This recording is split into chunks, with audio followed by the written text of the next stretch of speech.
Commander Vex 9 clicked his mandibles in what could only be described as malicious glee. The massive Krellin's 6 eyes focused on the small, pale figure standing at attention in the center of the training arena. Oh, how the mighty had fallen.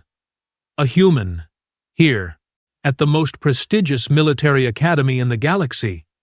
Cadet Marcus Vale. Vex 9's voice boomed across the metallic chamber, each word dripping with barely concealed disdain. Step forward. The human obeyed, his boots making soft clicking sounds against the polished floor. Around the arena's elevated viewing platforms, dozens of alien cadets leaned forward, their various appendages, tentacles, and claws gripping the railings. The entertainment was about to begin. Tell me, little pink skin, Vex 9 continued, his massive form casting a shadow over the human. What exactly makes you think you belong here? Among warriors? Among the elite? Marcus looked up at the towering alien instructor. The top of his head barely reached Vex 9's lowest pair of arms. A slight smile played at the corners of his mouth. Well, sir, I passed the entrance exams, same as everyone else. A ripple of laughter echoed through the viewing platforms.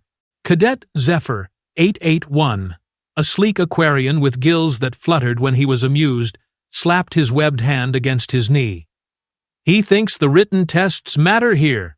Oh, this is rich, hissed Cadet Thorax, her insectoid features contorting with what passed for amusement among her species. The human thinks he can compete with us in actual combat. Vex 9 raised one of his 4 arms, and the chatter died instantly. Cadet Vale, today you will face your first beast trial. As you may know, each warrior in the Galactic Defense Corps must prove their worth by bonding with and commanding a combat beast. The human nodded. Yes, sir. I've read the regulations. Have you now? Vex 9's mandibles clicked rapidly, the Krellin equivalent of barely suppressed laughter. And tell me, what did your precious regulations say about the survival rate of unbonded cadets during their first trial? Marcus's smile widened just a fraction. 67%, sir. Though that statistic is from 5 years ago, I believe it's improved to 71% as of last semester. The arena fell silent. Even the normally chattering cadets on the viewing platforms stopped their conversations. Vex 9's 6 eyes narrowed. The human had done his homework. Annoyingly thorough homework. Interesting, Vex 9 rumbled. You seem quite confident. Tell me, Cadet Vale, have you given any thought to which class of beast you'll attempt to bond with? The viewing platforms erupted again. This was the moment they'd all been waiting for. I'm betting he goes for a glimmer moth, shouted Cadet Blitz, a 4-armed Zentari whose species was known for their gambling addictions. Safest choice for someone who values their soft, breakable bones. No way, countered Cadet Ripple, her aquatic features glistening under the arena's harsh lights. He'll choose a harmony slug. Can't get much more pathetic than that. Marcus listened to the jeers and suggestions with that same infuriating smile. When the noise died down, he looked up at Vex 9. Actually, sir, I was hoping to attempt bonding with a Shadow Reaper. The silence that followed was so complete, you could have heard a pin drop. If pins existed on a space station orbiting the 7th moon of Kepler 442b, which they didn't. But the metaphor stood. Vex 9's mandibles stopped clicking entirely. His 6 eyes focused on the human with what could only be described as predatory interest. I'm sorry, Cadet. Could you repeat that? A Shadow Reaper, sir. Class 7 combat beast. I believe they're housed in sub-level 12 of the beast containment facility. Cadet Zephyr 881 made a sound like a dying whale, which was particularly impressive, considering his species had never encountered whales. He's joking, right? Tell me the human is joking. Shadow Reapers have killed more cadets than any other beast in Academy history, Thorax whispered, her compound eyes wide with a mixture of horror and fascination. The last successful bonding was... Cadet Zarketh managed it. Took him 6 hours, and he lost 2 limbs in the process. Vex 9 leaned down, bringing his massive head closer to Marcus's eye level.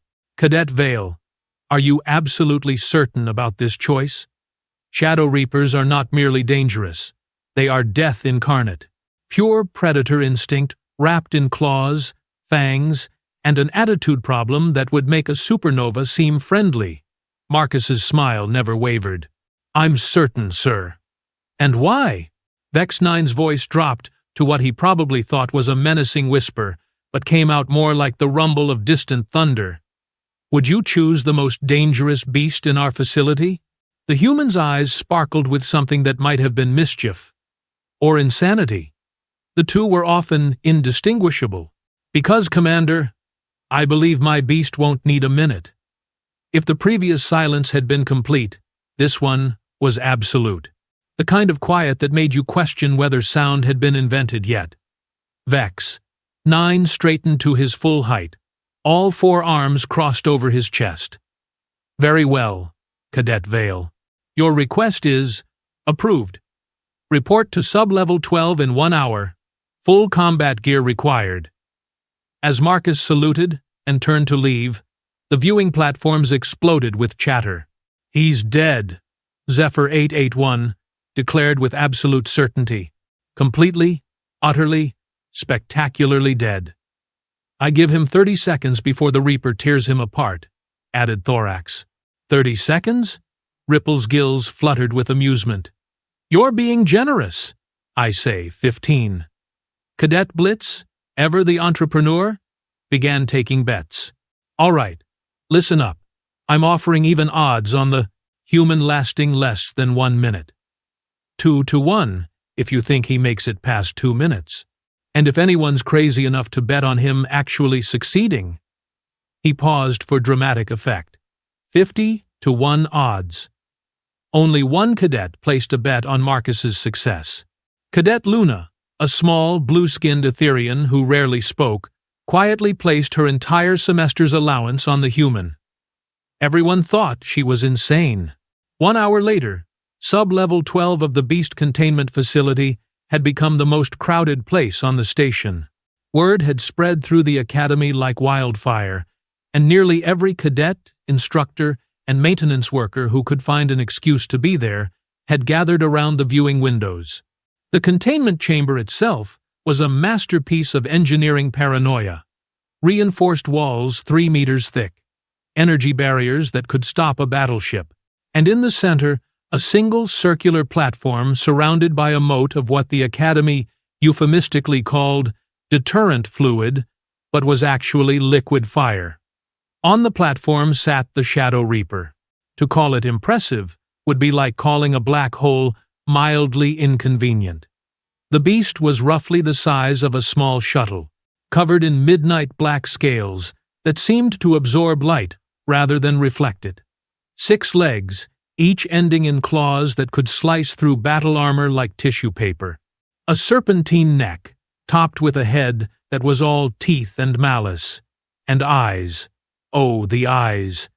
They glowed with an inner fire that suggested intelligence, cunning, and an absolute lack of mercy. The Shadow Reaper had been captured on the death world of Nightmare 7, a planet so hostile that even the Galactic Survey Corps had classified it as absolutely do not visit under any circumstances. It had killed 12 soldiers during its capture and injured 30 more. Since arriving at the Academy, it had been responsible for the deaths of 7 cadets and 2 instructors. And now, Marcus Vale, all 5'8" of him, was walking toward it. The human had donned the standard cadet combat armor, though on his small frame, it looked like a child playing dress-up in his parents' clothing. He carried no weapons, as per the bonding protocol. Beast bonding was about establishing mental and emotional connection, not about proving who could swing a bigger sword. Containment field lowering, announced the automated system. Warning. Class 7 combat beast is now active. All personnel maintain safe distance. Medical teams stand by. Marcus stepped onto the platform. The Shadow Reaper's head swiveled toward him with predatory grace. For a moment, human and beast simply stared at each other across the 20-meter expanse of the platform. In the viewing area, Vex 9 checked his chronometer. Beginning bonding attempt. Time mark. Now. The Shadow Reaper moved. It didn't leap or charge or do any of the dramatic things the assembled crowd expected. Instead, it flowed, like liquid darkness, given form and purpose. One moment it was crouched at the far end of the platform, the next it was directly in front of Marcus, its massive head lowered to eye level with the human. Marcus didn't flinch. He didn't step back. He didn't do any of the sensible things a person should do when faced with several tons of concentrated death.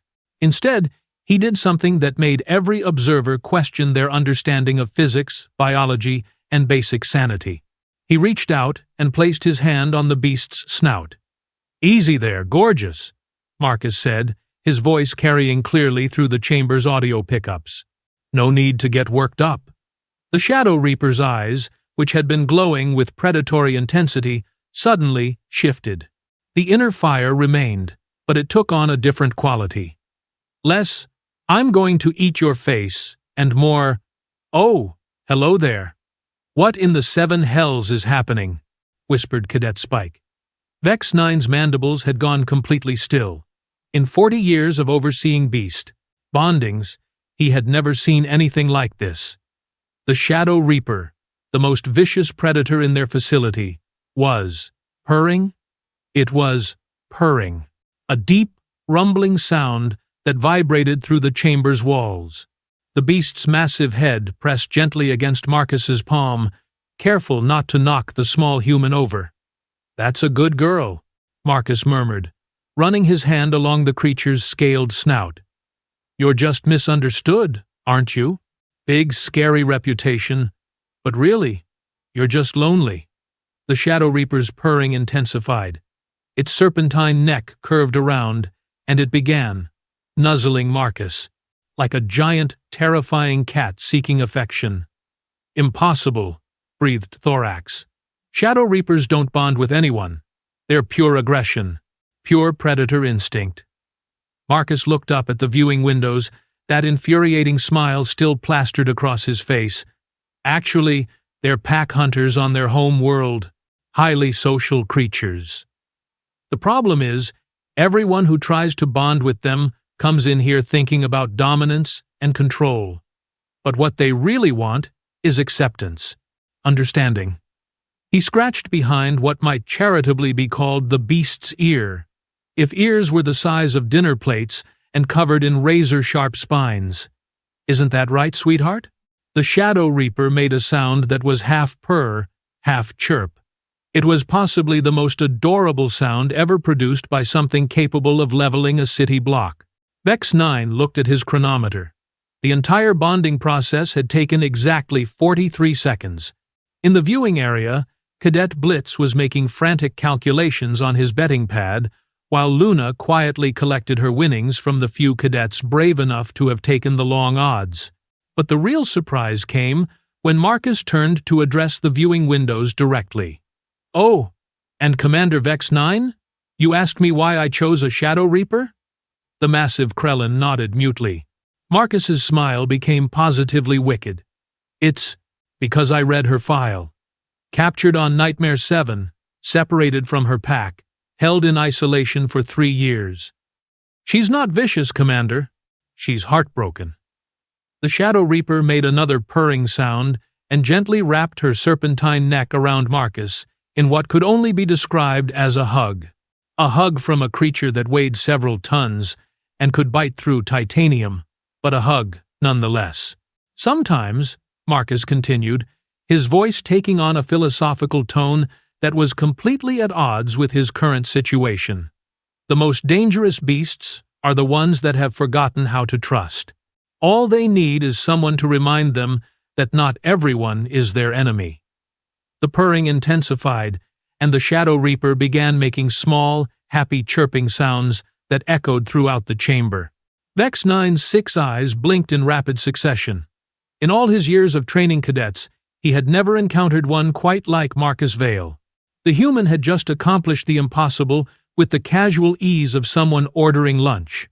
"Bonding successful," announced the automated system. Time elapsed. 43 seconds. New Academy record. As Marcus and his new companion prepared to leave the chamber, the human looked up at the viewing windows one final time. "Oh, and everyone?" His smile was positively radiant now. "Her name is Luna," she told me. "The Shadow Reaper, Luna," chirped agreement, and began what could only be described as happy dancing.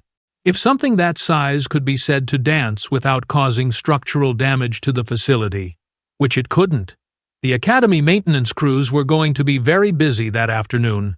3 weeks had passed since what the Academy now referred to as the Luna incident, and Marcus Vale had become something of a legend. Not the good kind of legend, mind you.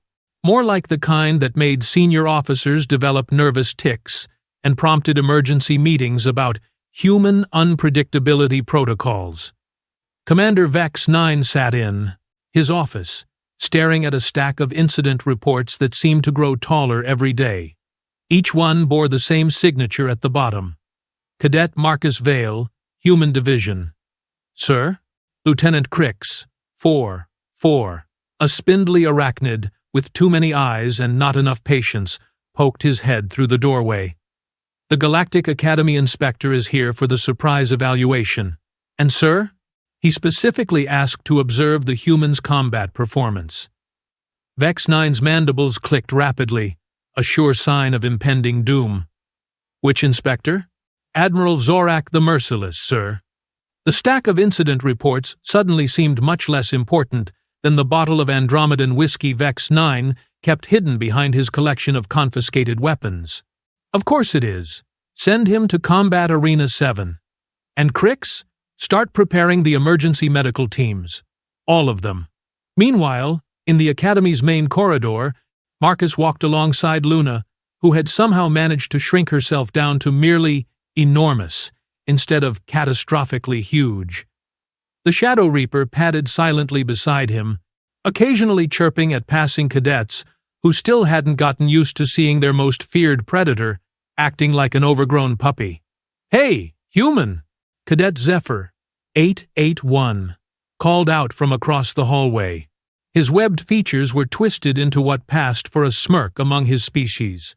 "Heard you're getting a special evaluation today. Think your pet lizard can handle real combat?" Marcus paused, turning to face the Aquarian with that same infuriating smile. "Actually, she prefers apex predator with attitude.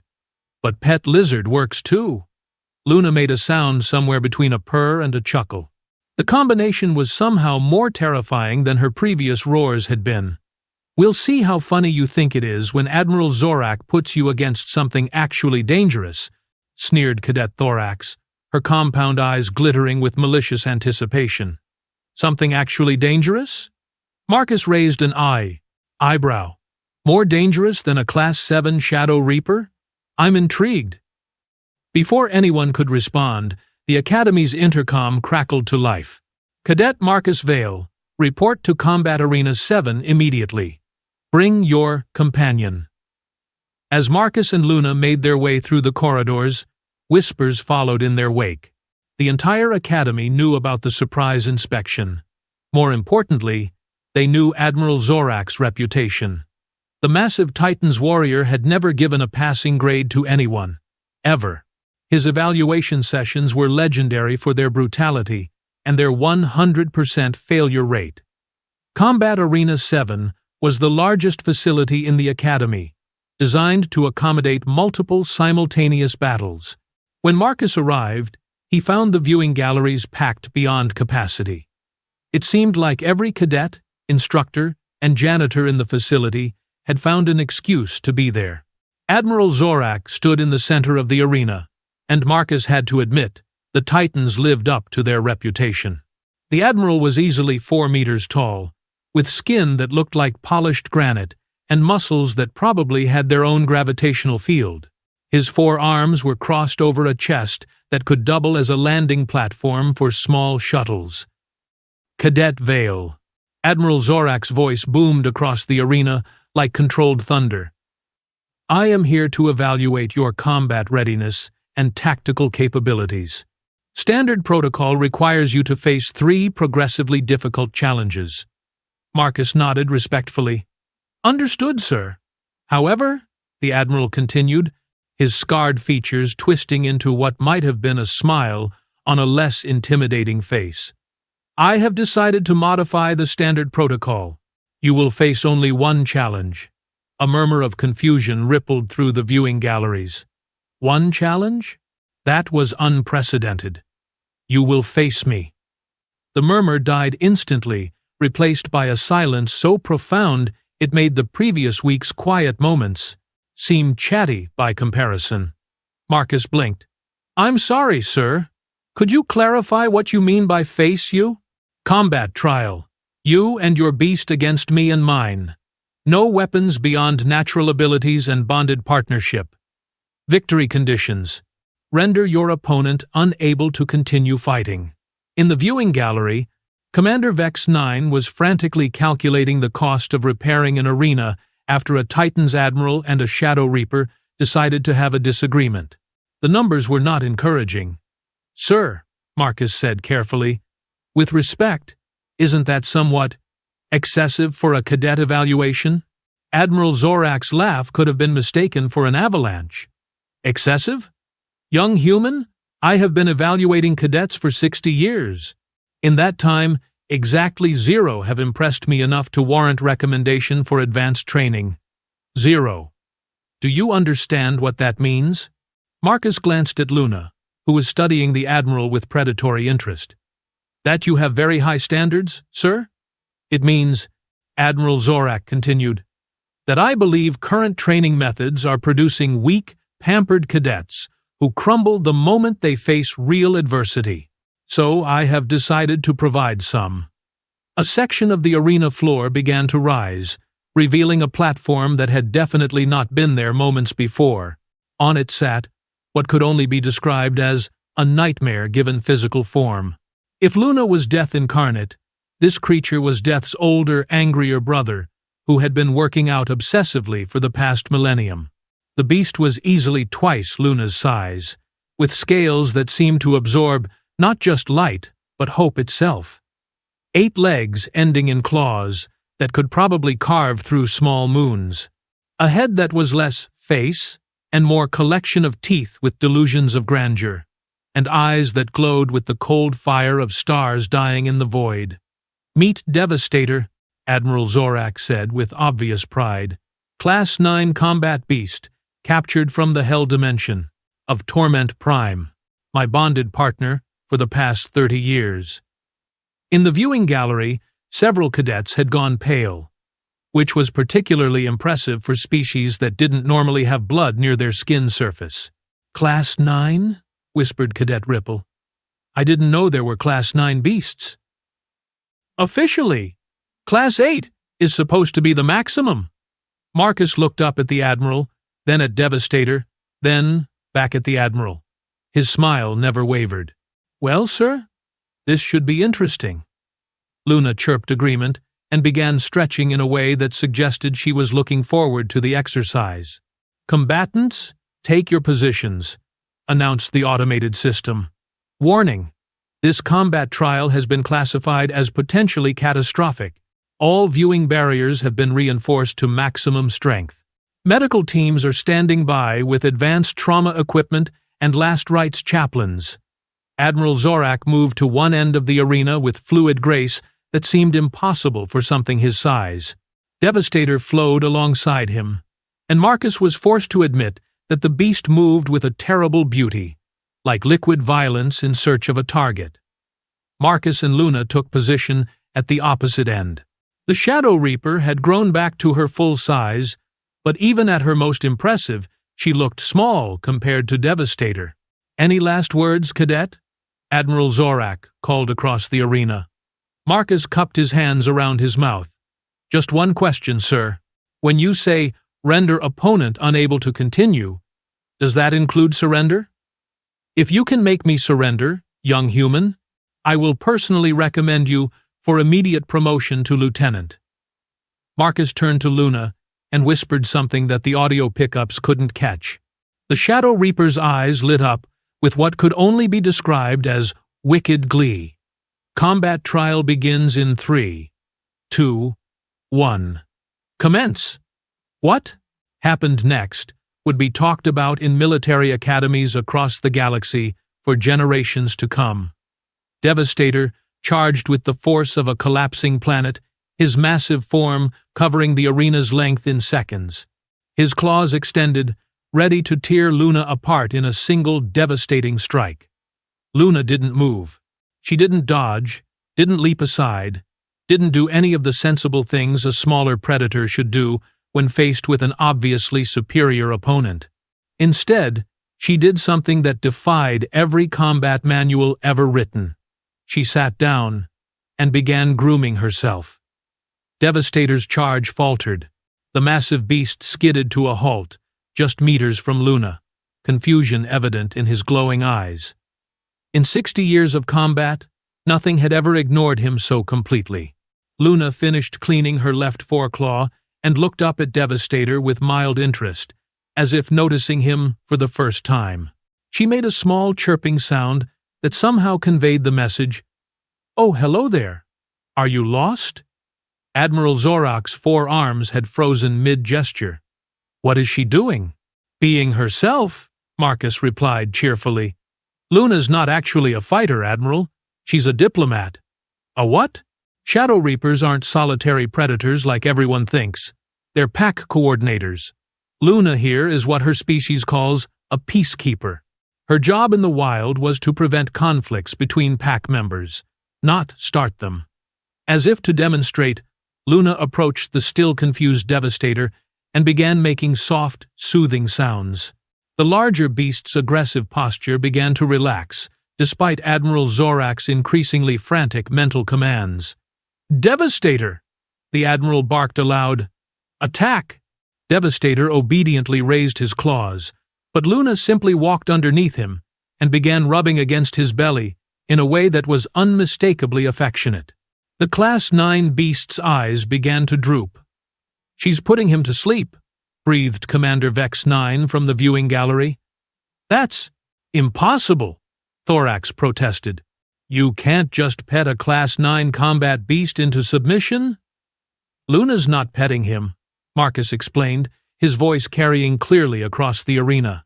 "She's using pheromone-based emotional regulation.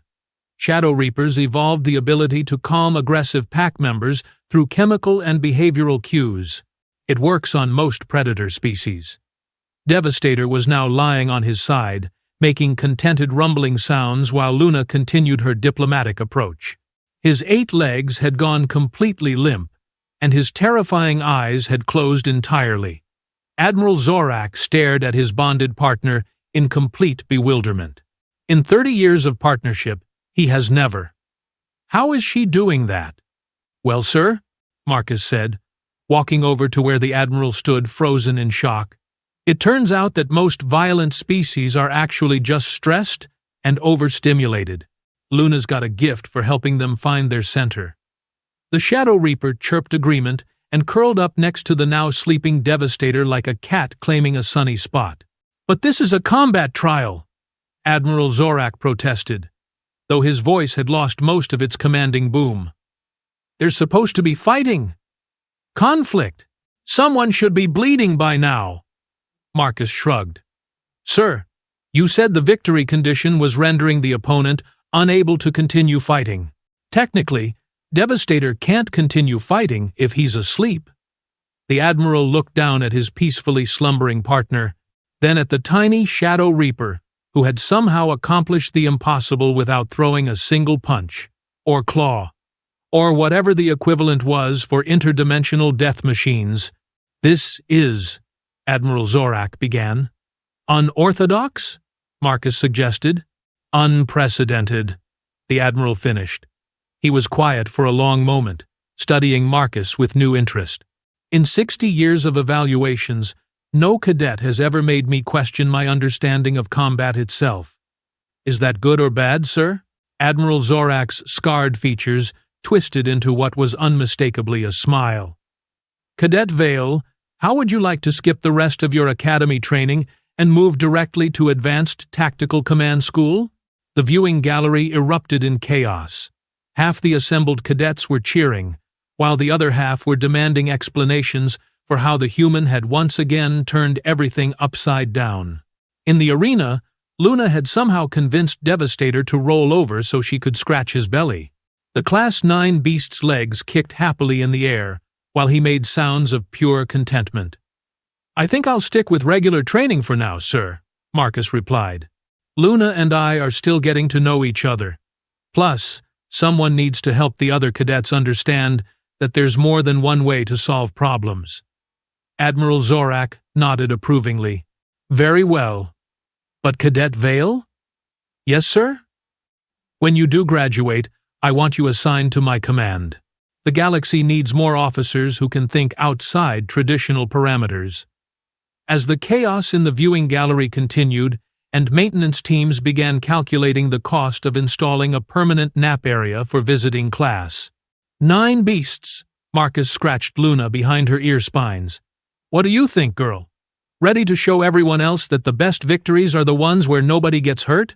Luna chirped agreement and nudged Devastator, who had begun snoring loud enough to rattle the arena's reinforced windows.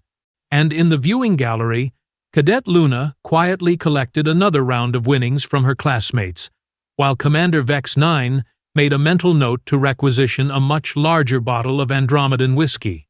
The human had done it again.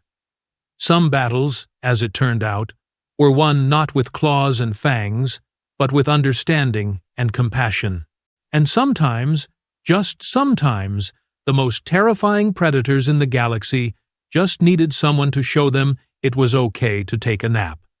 Marcus Vale had learned that lesson from the best teacher of all, a heartbroken Shadow Reaper who had been waiting 3 years for someone to see past her reputation to the gentle soul beneath. And as Luna continued her diplomatic mission of turning the galaxy's most feared combat beast into the galaxy's most pampered pet, Marcus couldn't help but think that maybe, just maybe, there was hope for peace in the universe after all. Even if that peace required a lot more belly rubs than traditional military doctrine suggested.